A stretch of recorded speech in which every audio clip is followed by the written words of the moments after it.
su invitación. La siguiente, por favor. Les voy a hablar brevemente de una pequeña introducción, antecedentes, justificación, objetivos, metodología, desarrollo y conclusiones, donde vamos a hablar un poquito de los conceptos básicos de un enfoque de sistema, lo que es un sistema o un biotipo, lo que es un ecosistema, lo que es un bioma, lo que es cómo se concibe la Tierra como sistema, la geología y la relación con los otros ecosistemas, la relación entre planta, suelo, agua, vida y conclusiones y reflexiones. Y este diagrama que tengo aquí es para que más o menos orientarnos. Voy a empezar con una pequeña introducción, voy a abrir un poquito con unos antecedentes, conceptos básicos, después con los objetivos y la justificación, abro el panorama para hablar de ecosistemas y de relación con la geología, trato de concluir cerrando todo el abanico. A ver, en una hora a ver cómo nos va. La siguiente, por favor. Quisiera empezar con definir lo que es un sistema para nosotros. Este concepto de sistema viene tomado de la biología, precisamente de los seres vivos, y es un concepto muy útil para enfocar bien la problemática de cualquier parte del universo que queremos estudiar. Entonces, un sistema desde el punto de vista de enfoque o dinámica biológica es parte del universo en el cual estamos interesados en estudiar y comprender. Y está formado de ciertos elementos que tienen ciertas fronteras, tienen una variación, se pueden estudiar a ciertos niveles de resolución en un entorno inmediato, mantienen ciertos recursos y van a seguir una cierta dinámica y nos va a permitir a nosotros establecer el estado.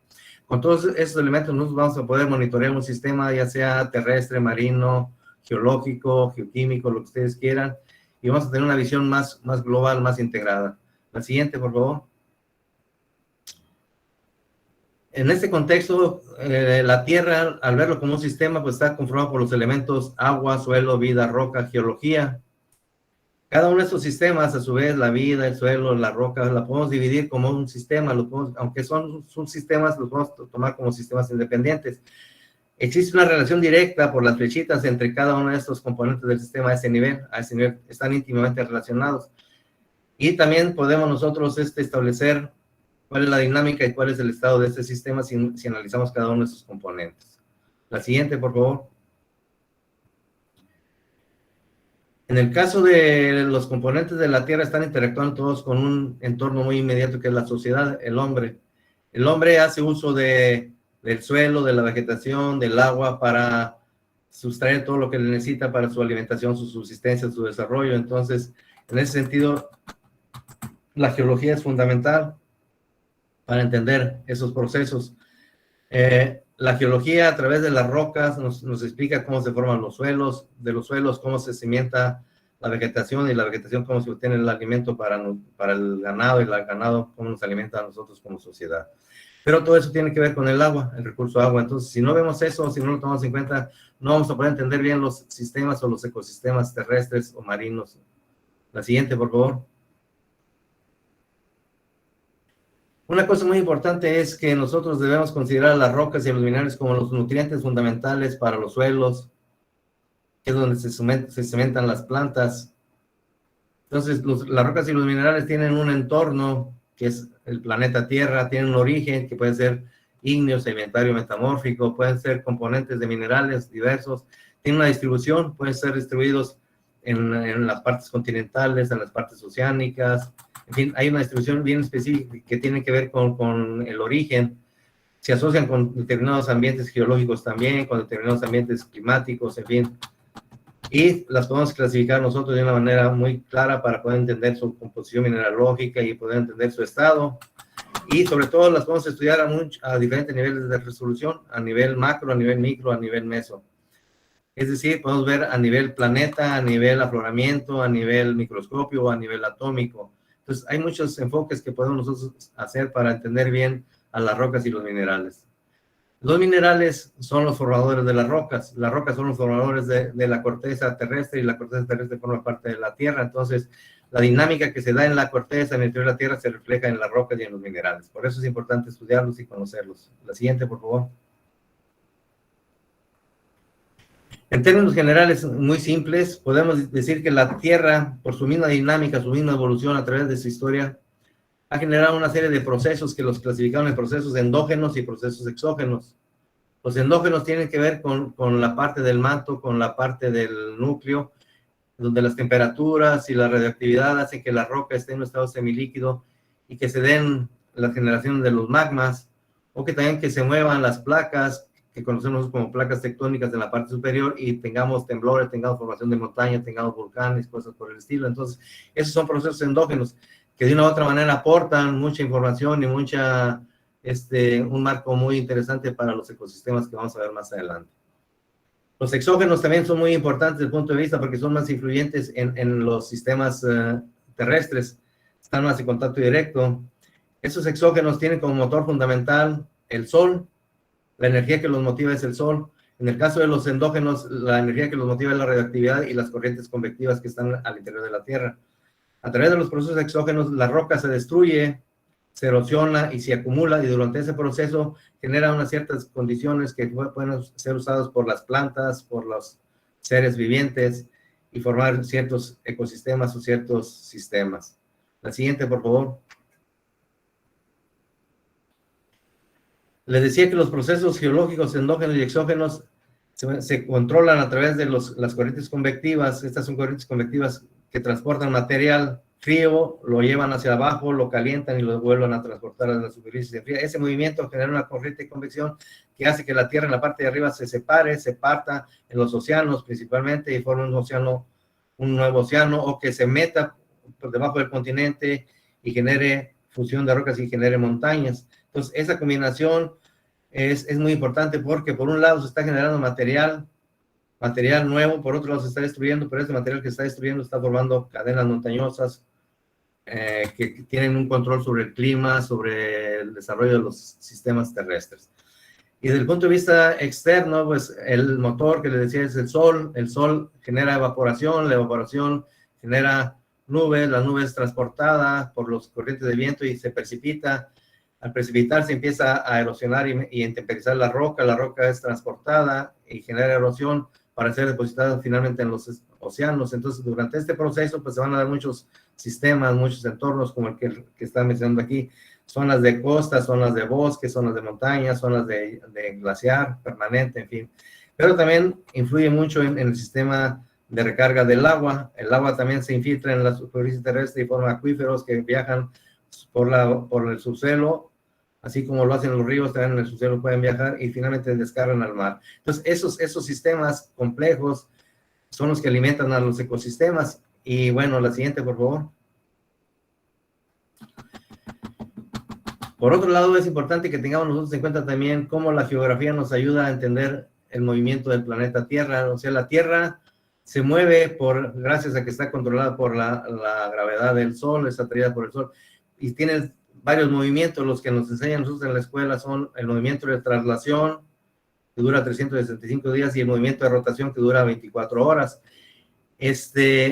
Durante ese proceso de 365 días, la Tierra está muy cerca del Sol o se aleja mucho de él, y también por la inclinación del eje podemos tener rayos más directos o menos directos, y va a generar ciertas condiciones en la Tierra, como son climas o desarrollo de ciertas zonas desérticas, templadas, polares, en fin. Entonces, y todo eso se debe a los movimientos que se da entre la Tierra y el Sol como un sistema más grande, más amplio. La siguiente, por favor. Una de las consecuencias de esos movimientos de la Tierra son las corrientes de vientos. Esos vientos tienen ciertas características que transportan ya cierta humedad o son secos y van a generar la distribución de climas en el planeta para formar los desiertos, los trópicos, los polos, en fin, y que eso va a dar pauta a que se vayan cimentando las condiciones necesarias para el desarrollo de los ecosistemas. La siguiente, por favor. En resumidas cuentas, la geología y las ciencias naturales son fundamentales, ¿sí? Tienen que estar interactuando entre ellas para entender bien los ecosistemas. En cualquier parte, todas las flechitas pueden ir en ambos sentidos. Quiere decir que la petrología se apoya mucho en la química o en la geografía se apoya mucho en la oceanografía, en la edafología. Entonces, todas se apoyan unas entre otras para interactuar y entender bien la historia de la Tierra, la geología y sus entornos. Y dentro de este contexto, pues están los ecosistemas como parte muy evidente del planeta. La siguiente, por favor. Entonces, ya hemos estado hablando de la Tierra, pero ¿qué es un sistema terrestre? Un sistema terrestre es un medio físico, ¿sí? También se le llama biotopo, en donde existe una serie de organismos vivos que actúan entre ellos. La palabra significa casa o hábitat. Hay diferentes tipos de sistemas terrestres, acuáticos, costeros, litorales, en fin, hay muchos. Lo que vamos a enfocarnos ahorita son los sistemas terrestres o ecosistemas. La siguiente, por favor. ¿Cuáles son las partes de un ecosistema? Bueno, las partes de un ecosistema son el medio físico y los seres vivos, ¿sí? El medio físico puede ser acuático, terrestre, y los seres vivos pueden ser animales, plantas. Y necesitamos estudiar esas relaciones que se dan entre el medio físico y los seres vivos, ya sea acuáticos, terrestres, para poder establecer lo que es un sistema formado entre ellos. Entonces, el ecosistema es un sistema muy complejo desde el punto de vista de enfoque porque tiene muchas aristas. Y esas aristas tenemos que nosotros irlas entendiendo poco a poco, ¿sí? Los componentes de un sistema también pueden ser bióticos, que son los seres vivos, o abióticos, que es el medio físico, ¿sí? En estos sistemas es muy importante tomar en cuenta el suelo, la humedad, el agua, porque marcan las relaciones entre ellos que van a definir cómo se comporta el sistema o el ecosistema. La siguiente, por favor. Los tipos de ecosistemas terrestres son el bosque, la selva, las hinterlands, las islas árticas o los polos, los desiertos. Esos ecosistemas están controlados en cierta medida por el clima, que ya dijimos que depende mucho de las corrientes, del movimiento de la Tierra. Tenemos climas templados, climas cálidos, climas polares o climas fríos. Entonces la selva va a tender a ser un clima cálido, el bosque también tropical, pero las zonas desérticas, los polos van a tener otro tipo de ecosistemas, incluyendo que los desiertos, a la parte de la convección de los vientos, pues. La siguiente, por favor. Ahora ya vimos lo que es un sistema terrestre, un ecosistema. Vamos a ver qué es un bioma. Un bioma es un término que hace referencia a un conjunto de ecosistemas. Entonces, el ecosistema forma parte de un bioma, o el bioma está constituido por varios ecosistemas. Y se encuentra en una zona biogeográfica bien definida, bien determinada. Esos ecosistemas se caracterizan porque comparten clima, flora, fauna, y tienen ciertas especies vegetales o animales que predominan en el área. Entonces, volviendo a repetir, un conjunto de ecosistemas nos va a formar un bioma. De esta forma tenemos que mediante el estudio de los biomas podemos nosotros conocer la biodiversidad, y con esa biodiversidad podemos entender el comportamiento de la Tierra.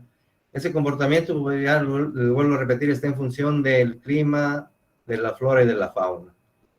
Entonces, ustedes van a encontrar muchos sistemas, muchos ecosistemas, y también pueden ser a diferentes niveles de resolución, pueden ser a nivel planeta, a nivel regional o a nivel muy local, los microecosistemas, los microclimas, todo eso repercute pues de una u otra manera. Son las variables que hay que considerar cuando queremos estudiar un sistema tan complejo como el nuestro, como la Tierra. La siguiente, por favor. El resultado de la interacción de clima, de suelos, de movimientos de la Tierra, de procesos, da como consecuencia que tengamos esta distribución global de los biomas. La selva, la sabana, el desierto, el chaparral, en fin, todos esos que están aquí representados en este diagrama, en este mapa, en este planisferio. Y si se dan cuenta, hay cierta distribución de la bioma, por ejemplo, en la parte donde están los desiertos, en la parte polar, en la parte tropical, en fin. Hay una relación muy estrecha entre clima, entre latitud, altitud, y con el bioma y con los ecosistemas. La siguiente, por favor. Si me dice, por favor, cuando llevemos media hora, por favor. Sí, ya lo indico. Estudiar todo ese concepto de biomas es la biogeografía. ¿sí? Estudia sus principales características terrestres que están dadas por la temperatura, las precipitaciones y otros factores físicos como la latitud y la altitud. Estos factores van a determinar para nosotros los ecosistemas, la distribución de esos sistemas interesantes para el hombre desde el punto de vista de aprovechamiento. Pues. También la biogeografía se encarga de definir los tipos de biomas en la naturaleza, cómo están esas relaciones entre ellos. Aquí tenemos diferentes biomas, uno polar, uno de sábana, otro desértico, uno tropical, en fin. Y cada uno de ellos hay cierta relación entre los seres vivos, entre la vegetación, entre el suelo y la geología, que son las características típicas de los biomas. La siguiente, por favor. Bueno, vamos a ver algunos biomas terrestres. Los bosques.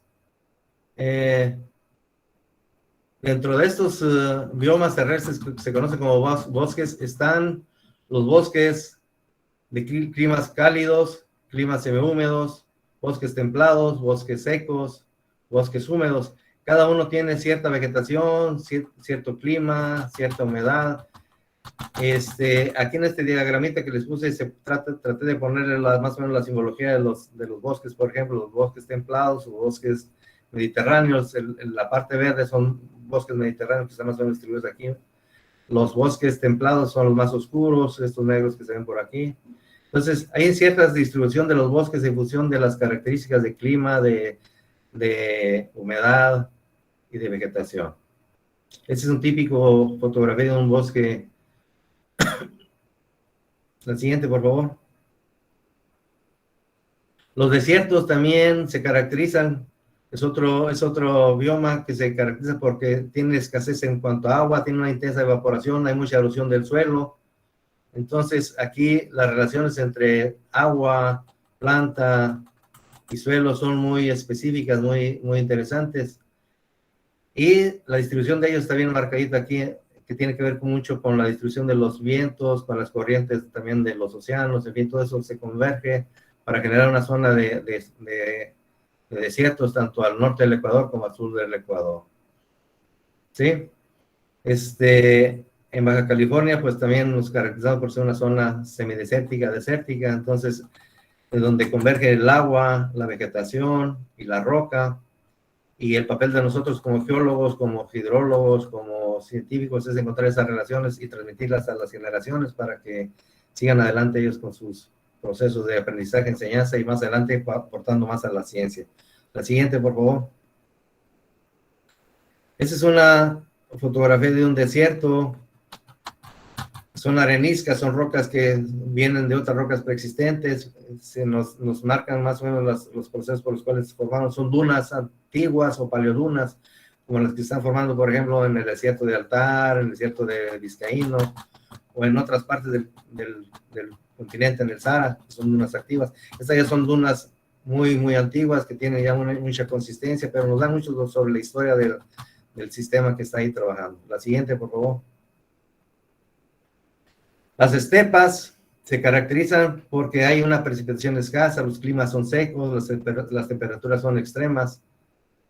¿Sí? Son grandes extensiones de llanuras que predomina una vegetación típicamente de poca altura, como son los matorrales, como se muestra aquí en la diapositiva. Esas plantas o matorrales se adaptan muy bien al clima seco, característico de este bioma, y pueden resistir bastante la escasez del agua. Las estepas están marcadas aquí con este color naranja. Entonces, si podemos ver, aquí hay algunas estepas, aquí hay otras estepas en Europa, en Asia, ¿sí? En África también. Entonces, hay ciertas condiciones que favorecen el desarrollo de las estepas. La siguiente, por favor. La sabana pertenece a un clima templado semiárido. Están en regiones más tropicales, pueden desarrollarse también en regiones más tropicales y se caracterizan por un clima más subtropical o semiárido. Estas están distribuidas de manera muy amplia en Sudamérica, en Australia, en la India y en el sureste asiático. Son las de color un poquito naranjo rojo, se ven aquí muy bien distribuidas aquí en estas partes. Están bien distribuidas en África, en la India, en Australia. Entonces, se caracterizan porque son semidesérticas a subtropicales, semiáridos. Se caracterizan por los seres vivientes de una categoría superior. La siguiente, por favor.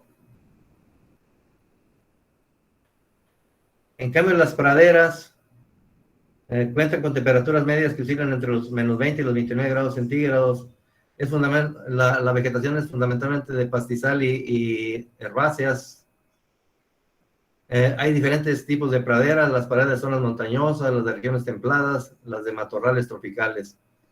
Entonces, esas praderas son de este color que están aquí, serían esas partes de aquí muy, muy definidas por aquí, en esas partes de por aquí. Distribuidas en todo el planeta también, pero bien localizadas por el clima que las caracteriza y la vegetación también. Lógicamente también los seres vivientes son muy típicos de las praderas.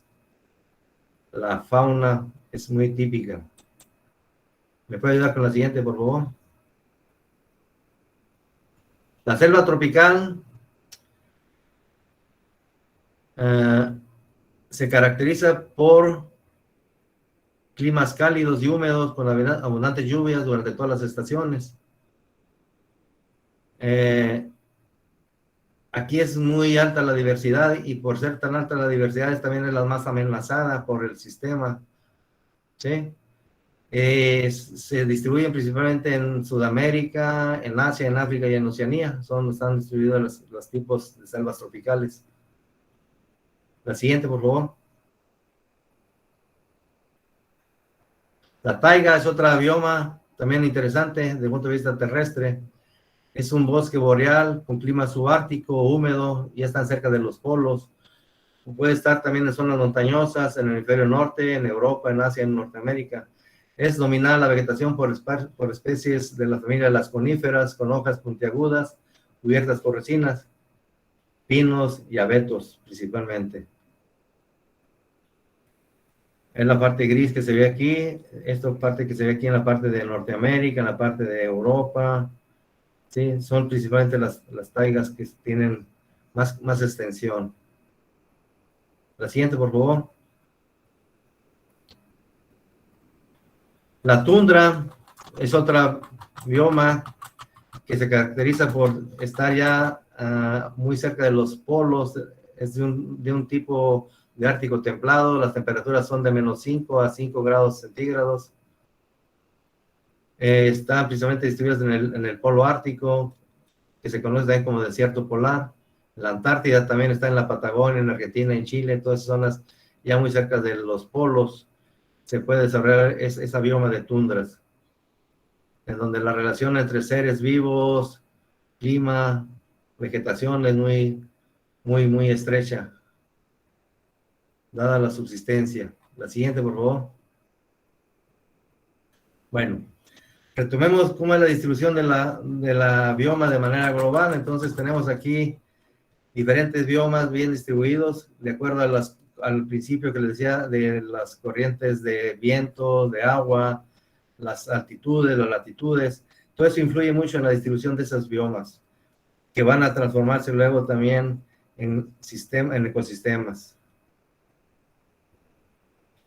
Vamos, hasta ahorita no hemos mencionado nada de la geología porque realmente no ha sido poco considerada, no ha sido considerada la geología en esos ecosistemas, a pesar de que es la parte fundamental donde se sustrae todo, no se ha tomado en cuenta y es muy importante. Por eso quería hablar yo de la relación que existe entre los ecosistemas y la geología.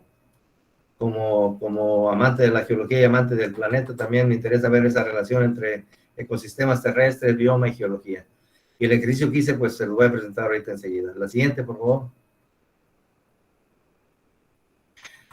Vamos entonces a concluir cuál es la diferencia entre un sistema terrestre, un ecosistema y un bioma. Ya quedamos que los biomas están formados por ecosistemas y los sistemas son conjunto de seres que conviven en un cierto ambiente determinado. ¿Sí? La siguiente, por favor. Como vimos en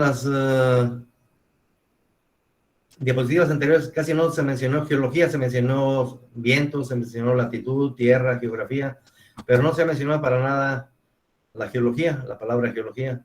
Entonces, si nosotros vivimos en el planeta Tierra, la Tierra tiene una historia y está formada de rocas, de minerales, y la ciencia que se encarga de estudiar eso es la geología, que interactúa con el entorno, con la biología, con la geografía. Pues es necesario hablar un poquito de esas relaciones que se pueden encontrar entre los ecosistemas y la geología. Entonces, para uno como geólogo es fundamental entender la relación que hay entre la roca, el suelo, la planta, el agua, porque pues uno trata de buscar soluciones de ese tipo, de escasez de agua, de escurrimientos, de represas, cosas por el estilo de suelos, evitar la erosión. Entonces necesitamos tener muy en cuenta todas esas relaciones. A lo mejor por eso nosotros tenemos una visión un poquito más holística y vemos el conjunto más fácilmente, entendemos fácilmente todo eso. La siguiente, por favor. Entonces, para entender esa relación entre geología y los sistemas biotopos y los ecosistemas y el bioma, necesitamos nosotros entender a la Tierra como sistema, y ya hablamos un poquito de lo que son biotopo, ecosistema y bioma. Y para eso tenemos que apoyarnos en ciencias como la geología, la geografía, la edafología, la agronomía y la sociedad. Geología, ciencia que estudia en todos los aspectos de la Tierra, origen, evolución, recursos. Geografía, la parte que se encarga de estudiar la descripción, los ríos, las montañas, toda la parte que tiene que ver con la Tierra. Se llevan muy bien de la mano, estas dos se complementan muy bien,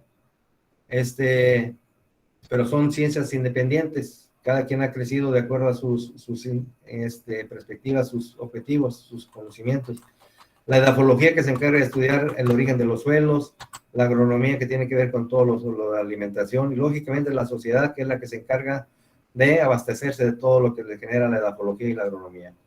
Y todo esto pues está en función del clima, de la latitud y la latitud. Altitud y latitud, perdón. La siguiente, por favor. La geología y la geografía se unen para explicarnos por qué tenemos esa diversidad de biomas o por qué tenemos esa diversidad de sistemas y ecosistemas terrestres. El bioma, en el desierto, en las selvas, en los bosques, la tundra, las estepas y las praderas, pues depende mucho de las condiciones geológicas y las condiciones geográficas, ¿sí? Esas condiciones son el clima, el relieve, la roca, el agua, el suelo, la vegetación, y tiene que ver la vida y la sociedad. En el caso de los sistemas o ecosistemas, pues son tres principalmente, están repartidos en los polos, en los desiertos y en los trópicos.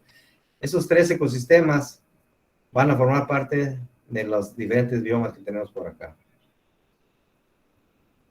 La siguiente, por favor. De nueva cuenta, nomás para recordarles, la Tierra con sus movimientos genera o provoca ciertas corrientes convectivas, ciertas corrientes de las aguas, corrientes oceánicas que tienen que ver con el clima, los vientos también tienen que ver con el clima, y eso hace que tengamos una distribución de climas tropicales, subtropicales, árticos, en fin. Y esos climas influyen mucho en el suelo, para generar suelo, para destruir la roca, para formar plantas o propiciar el desarrollo de plantas. Entonces, todo esto que estamos viendo nosotros es consecuencia de las propiedades o del movimiento de la rotación que tiene la Tierra, traslación, rotación, y como les decía, no nada más lo hace en un plano en este sentido, nada más también hace un zigzag, va zigzagueando sobre un plano y también pivotea sobre su eje. Entonces, esos movimientos son muy importantes para entender todo el comportamiento de los climas y pues principalmente los climas. O las corrientes también las corrientes oceánicas. La siguiente, por favor. Los procesos endógenos, como les había mencionado, son los responsables de formar montañas. O sea, esas montañas pues, van a tener cierta altura, van a generar ciertas cuencas, van a tener cierta geografía, y va a propiciar que toda la precipitación que se dé ahí, pues tenga un recorrido. Esa precipitación se puede infiltrar, se puede recorrer por superficie, por debajo del subsuelo, y de una u otra manera llegar al suelo, al océano de una u otra manera, y retomar el camino a la superficie de nuevo.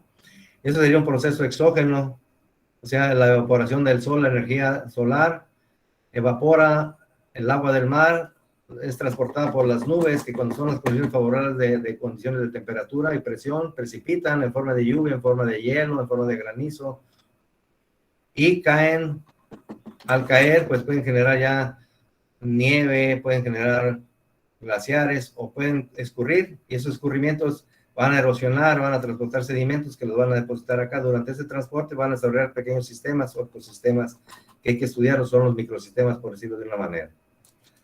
En el caso de las zonas de subducción, pues se van a formar las montañas con el desarrollo de volcanes. Esos volcanes van a generar al principio posiblemente mucha destrucción, pero al final de cuentas van a ser los que van a cambiar los nutrientes, van a renovar los suelos, van a renovar la atmósfera, los nutrientes, y al final van a ser, si hacemos un balance, van a ser más beneficiosos que dañinos, porque aunque hay peligro, el hombre como tal es el que genera los riesgos. Si no nos acercáramos a los volcanes, no tendríamos ningún riesgo, pero nos gusta sentarnos en los volcanes y cuando hay erupciones, ahí están las consecuencias. O también, si nos gusta sentarnos en zonas de inundación, sin tomar en cuenta las consecuencias, y entonces, aunque es un riesgo, nosotros lo transformamos en peligro, o al revés, si es un peligro, lo transformamos en riesgo. Entonces hay que tener en cuenta todo eso a la hora de estudiar y de predecir o hacer propuestas a la gente que se encargan, por ejemplo, de asentamientos, de conservación de uso y suelos o de uso del agua, en fin. La siguiente, por favor. En la relación de roca, suelo, planta, agua y hombre, debemos de considerar variables como las rocas, que se forman de varias maneras. Se pueden formar en la superficie, son sedimentarias, se pueden formar en el interior, son ígneas, intrusivas, o en la interacción de sedimentarias e ígneas para dar las rocas metamórficas. Esas, cuando son expuestas a la superficie, son destruidas en función del clima, de la precipitación. Pueden desarrollar cierta erosión que provoca, cierta vegetación, perdón, que provoca la retención de la erosión de los suelos, formación de los suelos. Pero tarde que temprano se van a erosionar, se van a intemperizar y van a ser transportadas hacia otras cuencas o otras condiciones más favorables. Y los factores que van a estar controlando esto van a ser el sol con su energía, la energía interna de la Tierra, que la ha adquirido a través de la radioactividad, de las corrientes convectivas, y eso se demuestra en la tectónica de placas. También va a depender mucho de la roca que tengamos, una roca granítica, una roca sedimentaria, va a responder de diferente manera en un ambiente desértico, en un ambiente húmedo, por la presencia de minerales. Esos minerales tienen composición desde fierro, sodio, calcio, magnesio, lo que sea, que van a ser nutrientes para el suelo. Y nuevamente, les vuelvo a repetir, el clima, la latitud y la altitud van a influir en todo lo demás. ¿Y cuáles son los procesos que van a controlar todo esto, esas relaciones? Va a ser el intemperismo, o sea, destrucción de la roca en situ, la erosión, que es ya el transporte de esa roca destruida, y la sedimentación, que es el depósito de nuevo de ese material que ha sido transportado de las montañas que se forman por eventos de tectónica de placas. ¿A qué nivel podemos estudiar todo esto? Bueno, hay muchos niveles y por eso tenemos ecosistemas, macrosistemas, microsistemas, microclimas, macroclimas, en fin, porque los podemos estudiar a nivel continental, a nivel regional, a nivel macro, a nivel microcuencas, a nivel cuencas o a nivel microscópico, depende de lo que se quiera ver. ¿Sí? Y en el caso del estudio del clima, pues tenemos que considerar mucho a la geografía, a la latitud, altitud y las variables físicas y químicas, geológicas y edafológicas y geográficas para entender todo esto. No podemos irnos nada más por el aspecto geológico si no tomamos en cuenta el aspecto químico o el aspecto geográfico. O no podemos ir por el aspecto edafológico si no tomamos en cuenta el clima, la geología, todo está relacionado, es un sistema íntimamente relacionado. Y ese sistema manifiesta un equilibrio, que ese equilibrio puede ser estable, inestable, metestable. Y el hombre se ha encargado de alterar ese equilibrio que estaba más o menos estable y ahorita ya lo ha vuelto muy inestable o metestable. Por todas las acciones, por el crecimiento de la población, por las acciones que ha generado él, la misma demanda del crecimiento del desarrollo, lo que ustedes quieran, ha impactado mucho en los ecosistemas y ahorita estamos con un problema ya realmente grande. La siguiente, por favor. Les decía que la roca está formada de elementos químicos. Esos elementos químicos nosotros los podemos trabajar como un ciclo geoquímico. La Tierra la podemos manejar como varios ciclos. El ciclo geoquímico, el ciclo de la roca, el ciclo del agua y el ciclo tectónico. Este se encarga de explicar las fallas y las placas tectónicas, el agua, pues cómo está en la superficie, cómo se comporta en el subsuelo, las rocas, cómo se distribuyen, cómo se destruyen, y la geoquímica, el ciclo geoquímico, nos dice cómo se comportan los elementos en cada uno de esos otros ciclos, cómo se comportan en las rocas, cómo se comportan en el agua, cómo se comportan en un ambiente tectónico. Entonces es importante conocer las características de los elementos, químicamente hablando. Eso es interesante para que se tome en cuenta a la hora que quieran estudiar o enseñar ciencias de la Tierra o cualquier otra. Es fundamental la química. No nos podemos escapar de la química, porque tanto las rocas como el agua, como lo que ustedes quieran, están formados por elementos químicos, en mayor o menor proporción. La siguiente, por favor. Una manera de ver, por ejemplo, la importancia que tienen los elementos químicos es en la combinación de ellos para formar ciertos minerales. Aquí está una lista de elementos más abundantes en la naturaleza, en la Tierra. El oxígeno se lleva con mucho al sílice, al aluminio, y el potasio, ellos tienen un porcentaje muy elevado. El otro porcentaje de 0.66 corresponde a los demás elementos, ¿sí? Pero esos elementos mayores se combinan para formar minerales importantes, por ejemplo, el cuarzo, feldespatos, piroxeno, mica, anfíbolo, olivino, que tienen los elementos que tenemos acá nosotros. Por ejemplo, el feldespato tiene mucho potasio, aluminio, sílice, calcio, sodio. El cuarzo tiene nada más sílice y oxígeno. El piroxeno tiene fierro, magnesio. Entonces, esos elementos, si están en esos minerales, se van a comportar de diferente manera ante un ambiente tropical, muy húmedo, van a reaccionar, van a formar suelos. Pero si están en un ambiente desértico, van a formar grus, van a formar arena, van a formar arcillas. Entonces, es muy importante que sepamos cuál es la composición de la roca, los minerales, y cuál es la composición de esos minerales para poder predecir el comportamiento.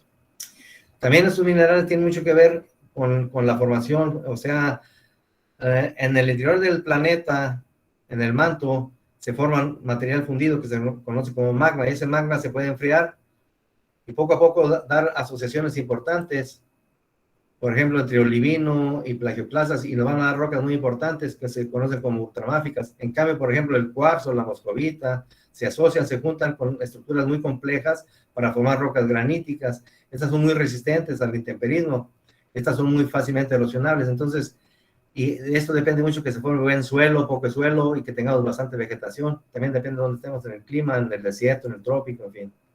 La siguiente, por favor. Bueno, entonces, nomás para ratificar, las rocas y los minerales registran mucho de la historia del planeta.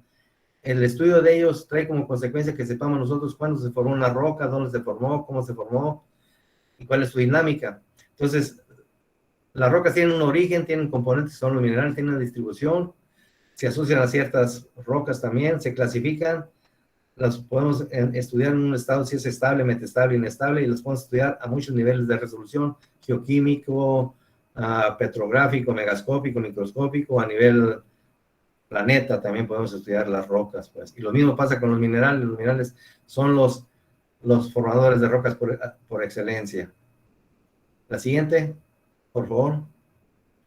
Bien, para entender lo que les estoy diciendo, la materia tiende siempre a buscar un equilibrio, y ese equilibrio siempre va a ser inestable, metastable o estable. Dependiendo de cómo sea el esfuerzo para romper ese equilibrio, lo vamos a llamar inestable. Si el esfuerzo es pequeño, es mediano, es muy grande, entonces vamos a tener los tres tipos de estados de equilibrio: metastable, inestable o estable.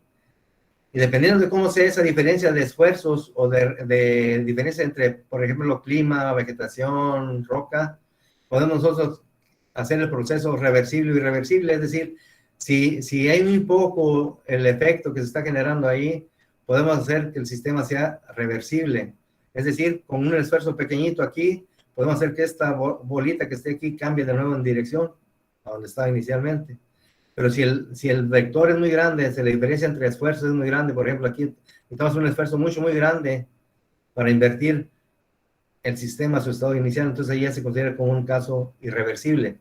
Muchos sistemas, por la falta de precaución, de conocimiento, de interacciones, los volvemos irreversibles o son irreversibles actualmente. Entonces hay que tener mucho cuidado en esa relación que hay entre materia, equilibrio y ecosistemas. La siguiente, por favor.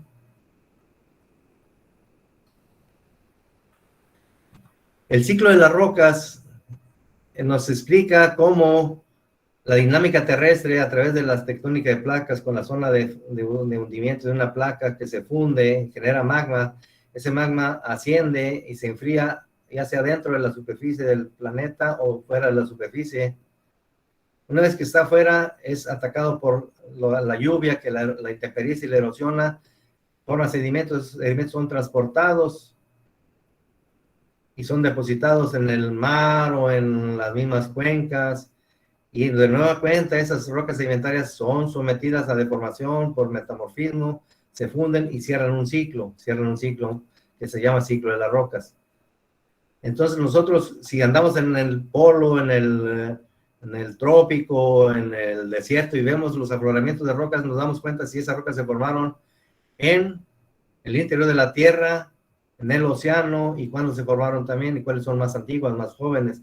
Y también podemos ver, si nosotros hacemos muestras de suelos, sabemos dónde vienen esos suelos y qué nutrientes tienen, y también podemos relacionarlo con el tipo de vegetación que vamos a tener.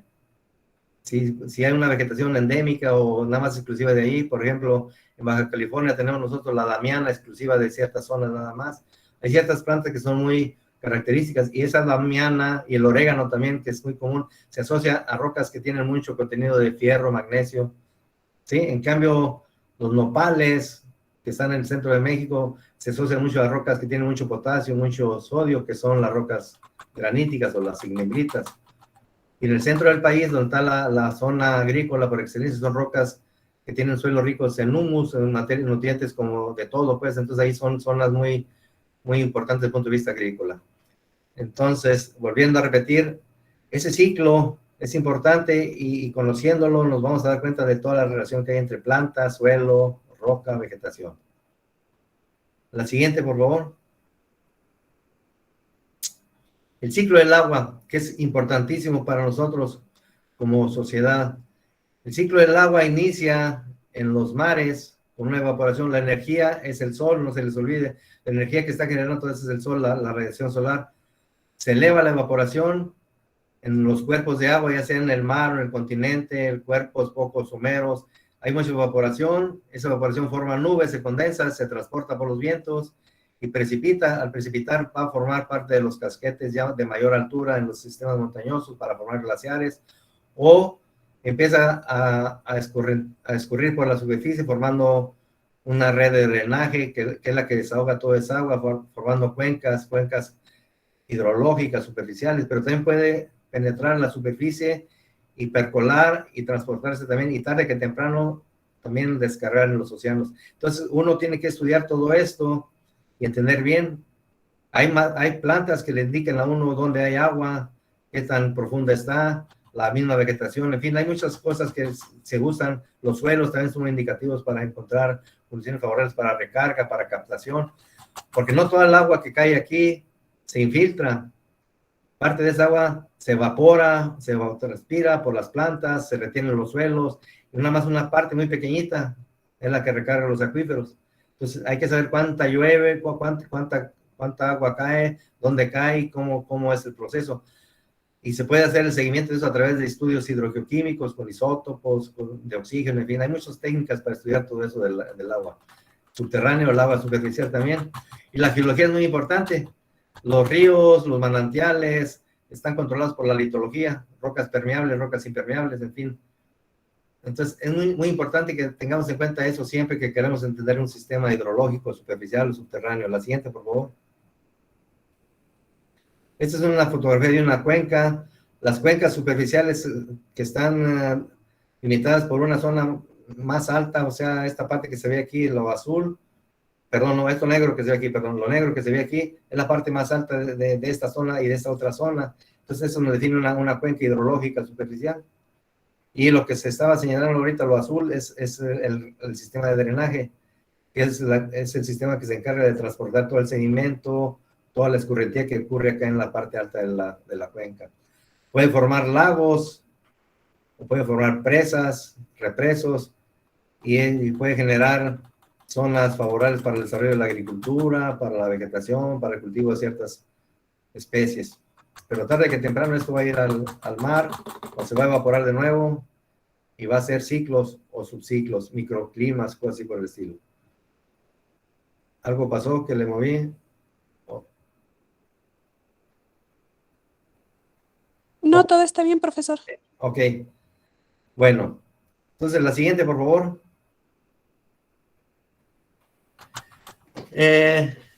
Cuando se forma un suelo, pues lo va a hacer con ciertos procesos a partir de ciertas rocas. Lo puede hacer a través de rocas sedimentarias, rocas ígneas o rocas calcáreas. Lo importante es que nosotros sepamos reconocer esas partes y también podemos establecer cómo se relaciona cada una de esas partes del suelo con el contenido de agua. En este diagramita se está viendo cómo el nivel freático, que es la parte o el espejo del agua donde llega el agua, está controlado por cierto tipo de rocas, unas saturadas o un acuífero. El aire está controlado en la parte de arriba. Esta zona está saturada de puro poro lleno de aire. La zona que está saturada con agua está un poquito más abajo. Y eso se debe a las características de la roca o del suelo. Si está muy porosa, pero no, esos poros no están comunicados, pues no va a haber flujo. Por ejemplo, aquí están comunicados y hay muchos poros, por eso está este movimiento de flujo. Pero acá el agua se adhiere o se absorbe, se adhiere principalmente a las partículas de arcilla o de arena que están ahí formando parte del suelo. Y abajo tenemos unos poros ya sin conexión, no hay porosidad, no hay nada, entonces aquí ya se vuelve impermeable y ya no puede penetrar el agua más para acá. En este otro diagramita tenemos rocas sedimentarias que están formadas de fragmentos muy grandes, muy pequeños, que tienen poros y que permiten el flujo del agua a través de esos poros, entonces son muy buenos acuíferos, un acuífero poroso.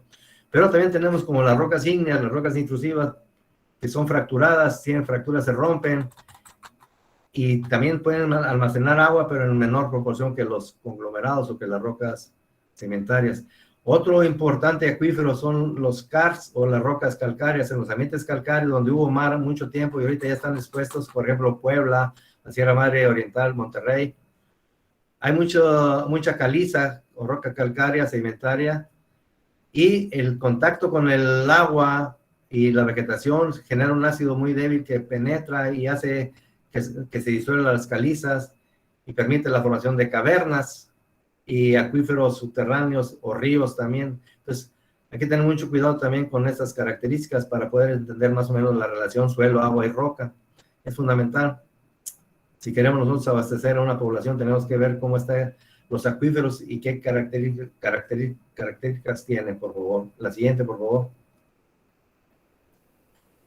Acuíferos, podemos tener diferentes tipos de acuíferos. Cuando el nivel freático está a nivel en los arroyos, por ejemplo, se llama un acuífero libre.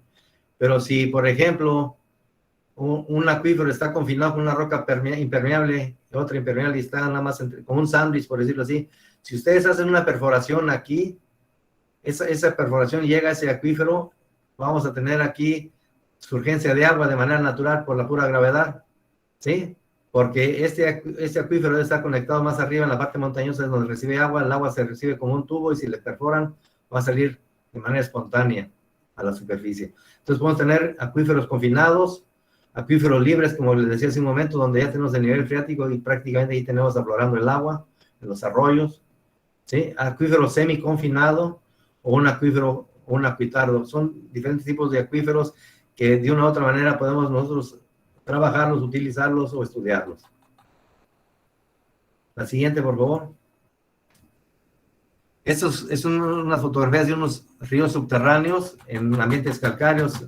La erosión se ha encargado ya de drenar bastante la caliza y generar ríos muy bonitos, como en las grutas que se conocen en México, o si no, también allá en Yucatán, los famosos cenotes.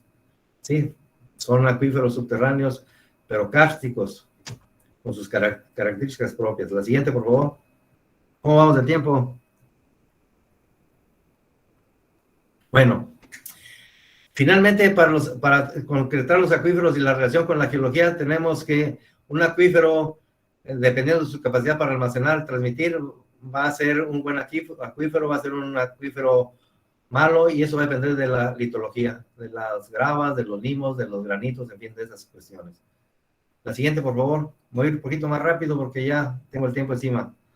Bueno, los volcanes, les decía hace un ratito que son los que nutren a la atmósfera o a los suelos de nutrientes. Esos son los que se encargan de renovar un suelo pobre, es renovado cuando hay un volcán o una atmósfera de nutrientes, también son muy socorridos, a pesar de que pueden destruir por las características, pero eso depende de cómo lo agarre el hombre, pues si se pone y se finca dentro de un volcán que sabe de antemano que es peligroso, pues va a tener ahí un riesgo muy grande. La siguiente, la misma necesidad hace que uno se asiente en estos. Hay diferentes tipos de actividad volcánica. La siguiente, porque ya tengo el tiempo encima. Hay volcanes como el Stromboli o el Paricutín, que son diferentes aspectos, tienen diferentes aportes de material. La siguiente. En un volcán hay que considerar tres partes de la columna eruptiva: la parte donde está impulsando el material, la parte donde está generando combustión y la parte que es transportada por el viento. Entonces, esta parte de arriba ya está en un equilibrio con la atmósfera y puede ser transportada fácilmente por el viento. Acá abajo no. Acá abajo el material sale con velocidades muy grandes, con temperaturas muy grandes que vencen rápidamente el entorno de la atmósfera. Y aquí hay una combustión entre atmósfera y gases.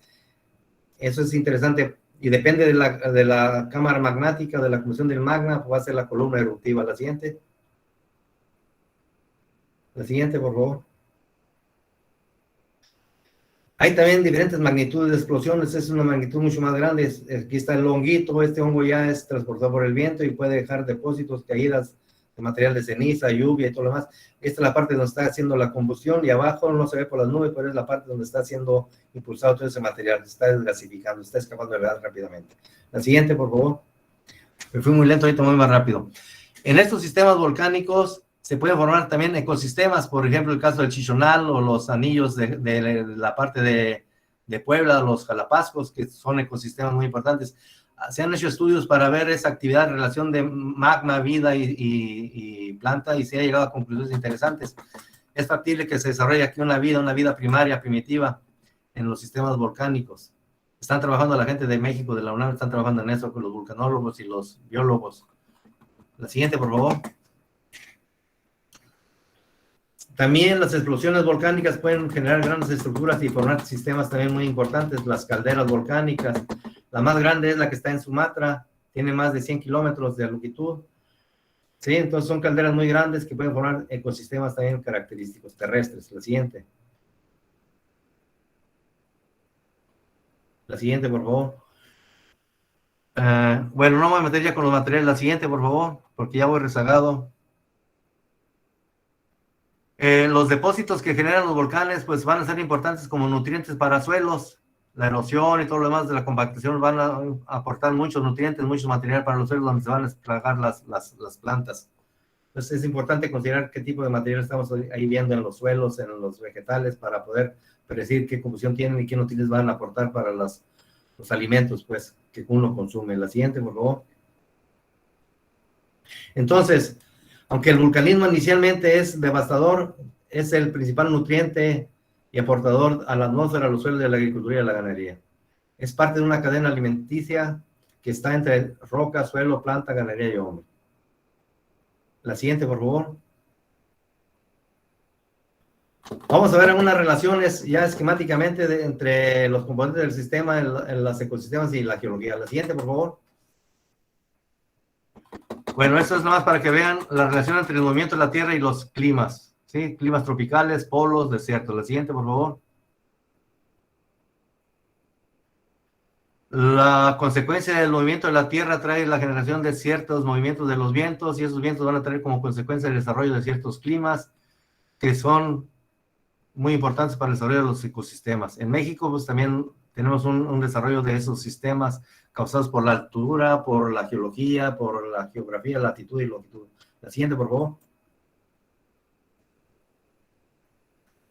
Si hacemos poquito enfoque y nos vamos a la parte microscópica o a más detalle, vamos a ver que la relación que hay entre el suelo, la roca y la planta es muy estrecha. A nivel de suelo hay muchos nutrientes que son aportados por los gusanos, por ejemplo, la lombriz. Esa lombriz transporta nutrientes para las plantas pues van a ser bastante bien nutridas por eso. Entonces hay una relación muy estrecha a un nivel microscópico que no ha sido estudiado o no ha sido dado a conocer todavía, pues, en esa relación. La siguiente, por favor. Las hormiguitas también hacen su sistema, tienen un sistema muy bien organizado, o sea, también son buenos transportadores de nutrientes a través de todo el proceso que hacen, llevan unos nutrientes de un lado a otro, en fin, con todas las hojas que colectan, hacen un buen trabajo de remoción de masa. La siguiente, por favor. Entonces, los suelos tienen propiedades físicas, se desarrollan mediante un proceso bastante complejo que hay que considerarlo o tomarlo en cuenta siempre. La siguiente. Los suelos, pues, pueden estar muy maduros, pueden tener una zona de regolita, que es la roca madre, y los horizontes ya bien deformados, donde se sientan las plantas, la raíz. Sí, depende de qué tipo de plantas van a ser raíces profundas, raíces someras. La siguiente, por favor.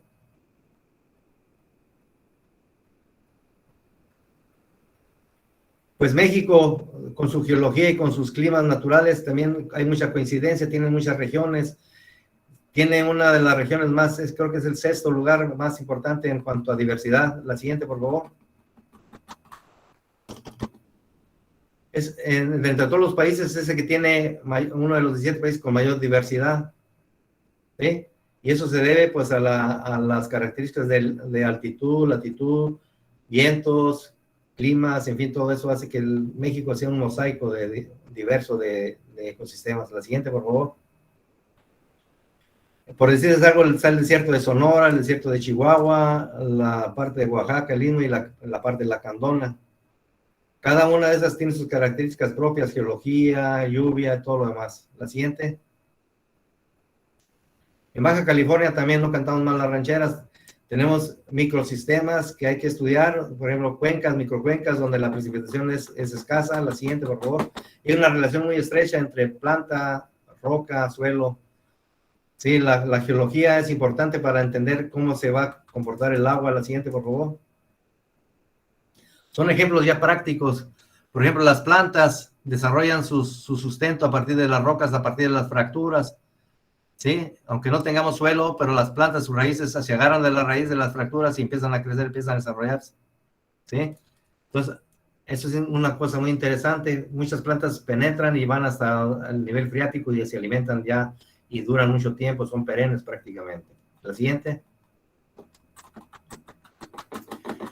En esas cuencas hay microsistemas. Aquí están viendo ustedes un meandro con un microsistema, una terraza, en fin, en el mismo arroyo. Entonces, hay microsistemas que vale la pena estudiar para ver cómo se comporta, cuánta captación hay de agua, cuánta transpiración, en fin, a otro nivel de resolución. Y hay que ver parámetros como relieve, drenaje, litología, estratigrafía y vegetación para considerarlos como un paisaje, y ese paisaje va a dar la firma de lo que está pasando ahí en ese sistema, en ese microsistema. La siguiente, por favor. Las fracturas, como les digo, en roca sana, pues también son importantes porque las plantas meten sus raíces por ahí, generan suelo, un suelo que está bien desarrollado, parcialmente donde ya está una cubierta vegetal muy nutrida, muy densa o puede ser escasa también. Entonces hay que tener mucho en cuenta esas fracturas a la hora de hacer un estudio. La siguiente.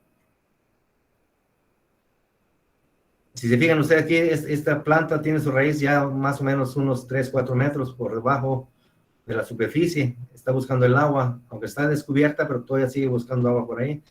Aquí en este otro caso, esta planta, este cactus, creció a través de una fractura, también sus raíces la están sujetándose de una fractura, y esta enredadera pues también se agarró de todas las fracturitas que están ahí, donde se conserva mucha la humedad para subsistir. La siguiente. Bueno, denle la siguiente, por favor. Perdón porque ya me extendí mucho.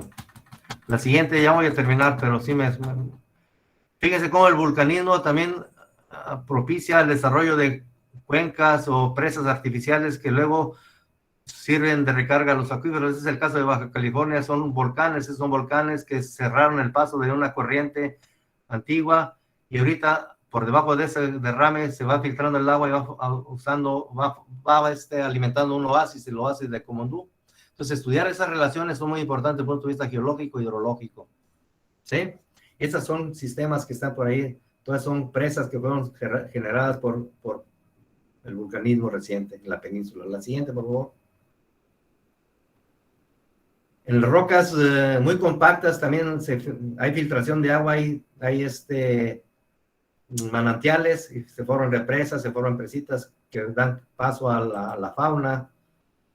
y a la flora. La siguiente, por favor.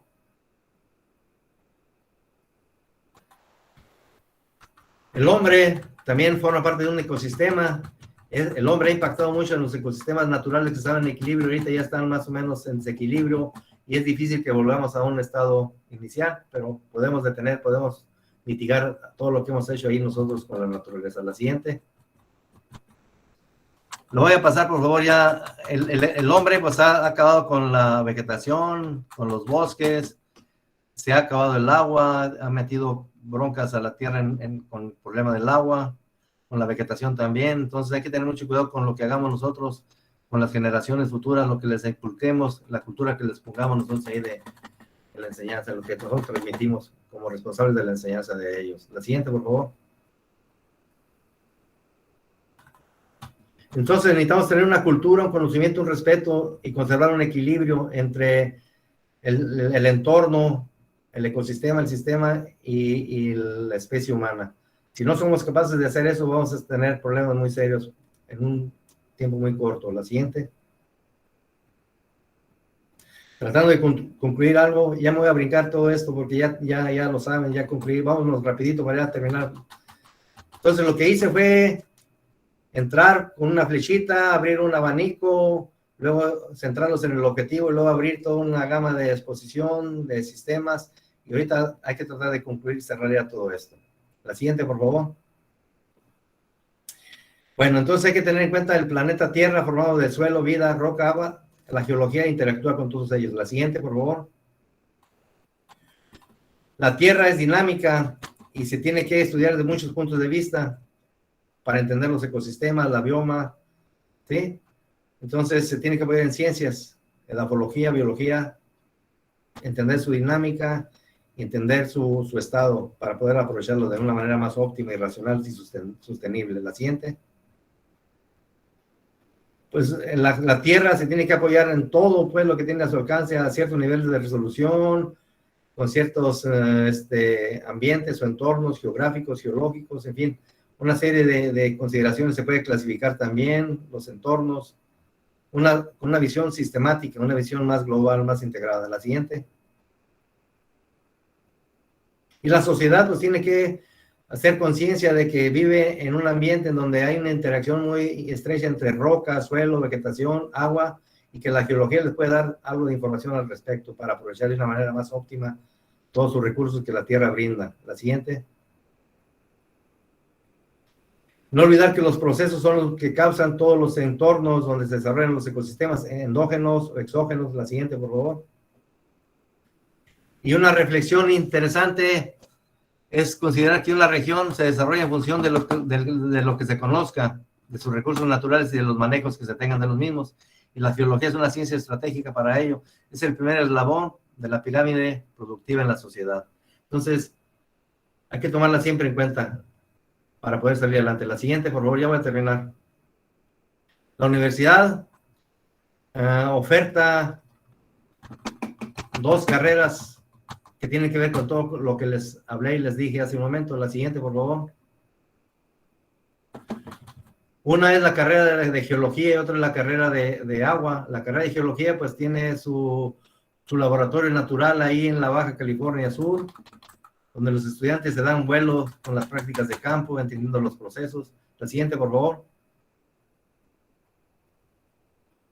Tenemos un tríptico que aquí está, y si más adelante se los puedo hacer llegar a ustedes, pues están interesados en informarse más sobre el plan de geología de la carrera de aquí del Departamento de Ciencias de la Tierra de la UAPS. La siguiente, por favor. Tenemos la otra carrera que es la gestión y ciencias del agua, en donde también la península por sus características está de laboratorio para estudios de agua superficial, subterránea y aprovechamiento de los mismos recursos hidrológicos. También tiene su plan de trabajo, su tríptico. La siguiente, por favor. Entonces, también se lo podemos mandar más adelante si gustan, o si están interesados, con mucho gusto les puedo hacer ese envío de esa información. La siguiente. Finalmente están los alumnos que están interactuando con el entorno, entonces hay que tratar de sacar buenos recursos humanos, lo más preparados que se puedan para que se integren al sistema productivo y encuentren soluciones adecuadas a la sociedad. que no compliquen más la existencia. La siguiente, por favor. Finalmente quiero agradecerles por su paciencia y bueno, sí me excedí un poquito de tiempo, pero no llevé el control yo, entonces si hubiera llevado el control lo hubiera llevado un poquito más rapidito, pero bueno, espero que sea de provecho esto que les dije. Fue mucha información, no quiero que le entiendan todo, lo que sí quiero es que estén conscientes de que necesitamos mucho por estudiar, mucho por aprender y ser muy, muy, muy cautos en lo que estamos haciendo y prepararse bien para el futuro, sobre todo los estudiantes y los que estamos ya aquí ejerciendo, pues no rajarnos, echarle ganas, interactuar más. Muchas gracias, es todo lo que quiero exponer. Muy amable. Muchísimas gracias, doctor José Antonio. No sé si alguien de los chicos tenga alguna duda o pregunta. No, Ok, perfecto. Bueno, siendo así, vamos a dar término a esta presentación. Fue un gusto, doctor José Antonio, contar con su presencia en esta Semana de la Ciencia y Tecnología. A nombre del director José Luis Pineda Meléndez, le hacemos entrega de este reconocimiento por la conferencia Vida de Ecosistemas Terrestres el día de hoy, impartido el día de hoy, como lo comentaba en el marco de la celebración de la ciencia y tecnología, que se celebró de manera virtual 2021. Le agradecemos mucho por esta participación tan completa que nos ha brindado el día de hoy y le enviamos un afectuoso saludo desde el estado de Morelos. Muchísimas gracias. Muchas gracias a ustedes y disculpe por la tardanza, no pude entrar con el sistema, era la primera vez que me pasa esto, pero bueno. Sí, no se preocupe, son cuestiones técnicas y al final de cuentas, bueno, salimos avantes en esta ponencia. Fue un agrado contar con ustedes y les agradecemos muchísimo también a todos los alumnos y docentes que estuvieron en esta charla. Muchísimas gracias por su asistencia. Sin más, les deseo una linda tarde y que descansen. Muchísimas gracias. Muchas gracias a usted y buen fin de semana. Gracias. Igualmente, Hasta hasta luego. luego. Buenas tardes. Gracias.